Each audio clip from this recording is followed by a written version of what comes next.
And let me be clear about cultural visibility. We also celebrate Thanksgiving, Christmas. We are not forcing religion onto you. Hinduism does not convert. Now, I think if America's population is 1.6% Indian and Frisco's is 33%, that just seems like a very big difference to me. I'm here essentially to address misinformation about the Indian community. Indian Americans make up just 1.6% of the U.S. population, but they punch far above their weight. 77% of bachelor degrees or higher, double the nation's rate. Okay, median household income reaches $151,200, among the highest of any group. And they show constantly low crime and incarceration rates, as well below the U.S. average. In innovation and taxes, they contribute at high levels while relying less on public services. In Frisco, Texas, where the Asian population, largely driven by Indian professionals through legal, high-skilled immigration, reached 33.6%. The city was ranked number 2 safest large city in America in the 2025 Money Geek study, with one of the lowest per resident crime costs in the nation. This reflects legal, educated, family-oriented growth that supports strong schools, thriving neighborhoods, and economic vitality. With that strong foundation of contributions in mind, let's look at what happened at the Frisco City Council meeting on March 17th in 2026. Neha Suratran, a U.S. citizen and Indian origin resident who's called Texas home since 2016, stood up to speak. Her motive was clear and heartfelt. It was to push back against the rising misinformation and fear-driven narratives targeting Indian communities and the H-1B professionals. Not with anger, but with facts, poise, and she had genuine care for her adopted city. She highlighted how Indian Americans bring high education, strong incomes, low crime rates, helping make Frisco safer and more prosperous alongside its diversity. At the core of her message was a simple truth. Indians adapt exceptionally well to American culture. They celebrate Thanksgiving, they celebrate Christmas and Easter, and participate fully in community life and follow non-proselytizing faith that doesn't seek to convert or impose itself on others. This level of cultural integration and respect for the host society is something we see more consistently from Indian immigrants than many other groups that arrive with stronger pressures to enforce their own religious norms on the land that welcomed them. And after I heard this, I became a fan of her courage mainly, and sincerity. And after you listen to her speech, I'm going to let this thing ride out. And after you hear it, we're going to listen to what some are saying about the foreigners coming in to the Frisco City in such large numbers. So we're going to get both sides of this. So please like and subscribe to the Speak and See family, and let's go ahead and dive into that. Go ahead and play that clip.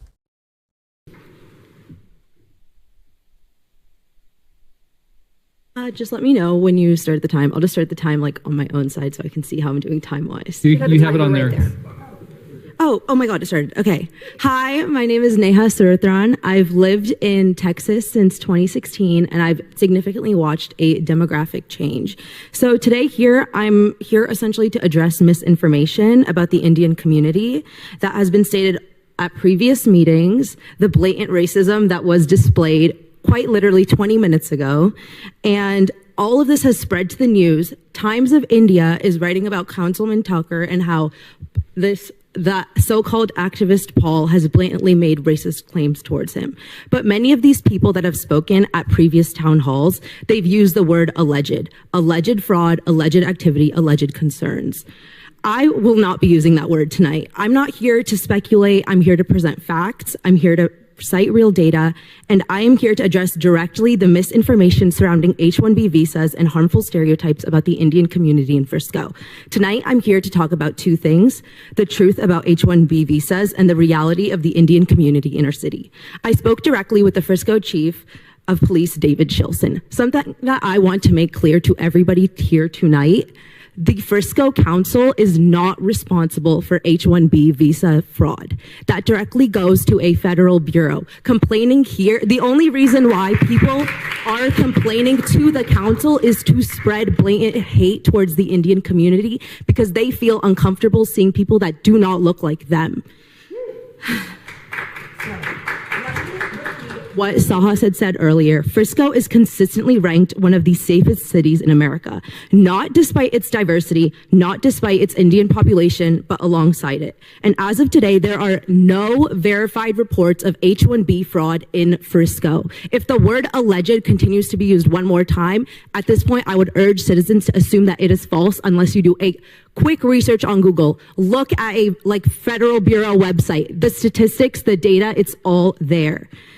Chief Shilson also said, misinformation is one of the biggest threats to our country today. It creates divisiveness and hostility and does everything but promote unity. And that is exactly what we are seeing. People are forming strong opinions based on social media clips, group chats, and viral posts. Kelly, for example, today at this meeting made a claim that hate crimes were happening in India against the Christian community. She referenced the Cornell report.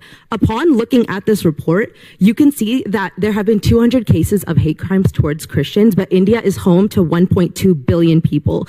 Relative to the size of population, there has been significantly more hate crimes towards Muslims and Jewish people within America. So hate crimes happen everywhere, but are disproportionately happening in the US due to uninformed rhetoric spread by people that do not educate themselves. So let's talk facts. What about an H-1B visa? You need to have a specialized job offer, work in tech or medicine, have at least a bachelor's degree or higher, be sponsored by a US employee, and also the company has to prove that that they're paying the H-1B visa holder the same, if not higher amount as they would a US resident. They are not outsourcing cheaper labor. And it's not an easy system to enter. It's selective, competitive, and regulated. And there's a reason that this program exists. Around 70% of AI and machine learning graduate students in the US are international students. In overall STEM fields, over 50. That means that the very people being trained in our universities in the most advanced fields are often not US citizens. Without programs like H-1B, we are not protecting jobs, we are pushing away talent that our own system helped create. For every one H-1B worker, approximately 1.8 additional jobs are created for US workers. So the idea that these individuals are taking jobs is just not supported by the data. Regions like Frisco with higher H-1B participation have been shown to experience faster wage growth for US-born workers. Now let's talk about the Indian community. About 75% of Americans hold a bachelor's degree compared to 38%. The median income is $150K, double the US median. We are among the highest contributing groups per capita towards taxes. And if you look towards the crime data, 1.2% of fraud arrests despite being a larger share of the population at 6%. So statistically, the Indian community is associated with higher education, higher income, and lower crime rates. So if a group is associated with safer communities, stronger schools, and higher economic contribution, why are we afraid? If your goal is for your children to grow up in safe neighborhoods, high-performing schools, stable communities, then this is not something to fear. This is something to welcome. And let me be clear about cultural visibility. We also celebrate Thanksgiving, Christmas. We are not forcing religion onto you. Hinduism does not convert. We believe everybody goes to heaven as long as you're a good person. Can I talk for a little more if possible? Sorry, ma'am. Thank you. Okay, but thank you. You can come back next time. Okay, now after hearing that, okay, we understand a little bit more. Indians aren't here as part of a Hindu brotherhood agenda, right? As we see the Muslim brotherhood agenda being talked about, in which understandably puts many on edge, concerned about or worried about a takeover. But Indians adapt and appreciate the American culture. They really do. And they enjoy it and they embrace it.